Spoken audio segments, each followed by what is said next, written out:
নমস্কার, আমার ফুলস লাভ ওয়ার্ল্ড চ্যানেলে নতুন আরেকটি ভিডিওতে আপনাদের স্বাগত। আজকের বিষয় হলো নারীরা হলো খেলার পুতুল। নারীরা শুধুই খেলার পুতুল নয়, ফেলনা পুতুলও বটে।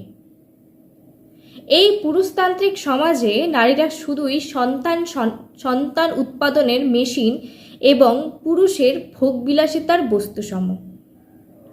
একজন মেয়ের জীবন প্রারম্ভে বাবার শাসনে, যৌবনে স্বামীর অধীনে, বার্ধক্যে পুত্র সন্তানদের তাচ্ছিল্যে, এমনকি মেয়ে ভ্রূণের প্রতি পুরুষতান্ত্রিক সমাজের অবজ্ঞা অনীহা। এইভাবেই সারা জীবন একজন মেয়ে কারো না কারোর অধীনে শৃঙ্খলবদ্ধ, যেন নারী জীবনে কোনো স্বাধীনতা পেতে নেই।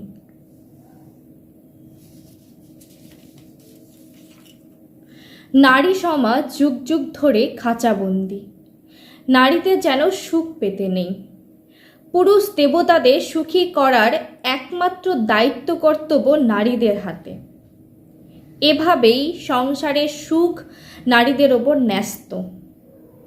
কোনো কারণে সংসারের সুখের অভাব হলে দায়ী নারীরাই। স্বামীর সুখ নেই, নারী দায়ী। সন্তান মানুষ হয়নি, নারী দায়ী। শ্বশুর শাশুড়ির অযত্নে নারীরাই দায়ী। স্বামী সেবা, সংসার সেবা নামে নারীদের জানোয়ারের মতো ট্রিট করা হয়।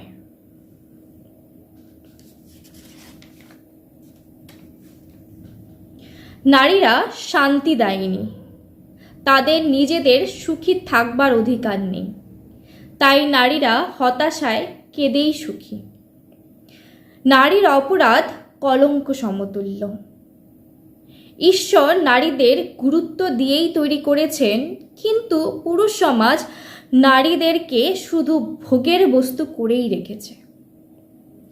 বাস্তব জগতে কখনো কখনো মনে হয় নারী হাড়ি, নারী ঘড়ি, নারী বাড়ি, কিন্তু শেষ পর্যন্ত ছুঁড়ে ফেলার জন্যই।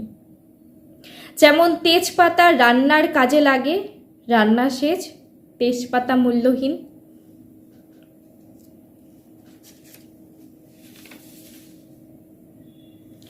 ঘর সংসার বংশধারা সব কিছুই নারীর জন্য, কিন্তু নারীর নেই স্থির ঠিকানা। বলা হয় নারী ছায়া সঙ্গী, আসলে বিছানা সঙ্গী, রং ভং ঢং। নারীর অবশ্যই থাকতে হবে সৌন্দর্য, গুণান্বিতা, সতীত্ব।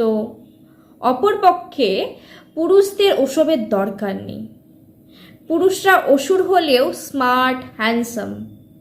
কথায় আছে, সোনার আংটি বাঁকা হলেও খাঁটি। তবে পুরুষদের নিয়ে সমালোচনা করলেই মন্দ হয় নারী, অর্থাৎ নারীদের নিজের মনের কথা বলতে নেই। কম কথা বললে নারী অহংকারী, বেশি কথা বললে নারী অসতী বা ছলনাময়ী। আর সমাজে ধর্ষণ বিষয়টা নারীদেরই দোষ।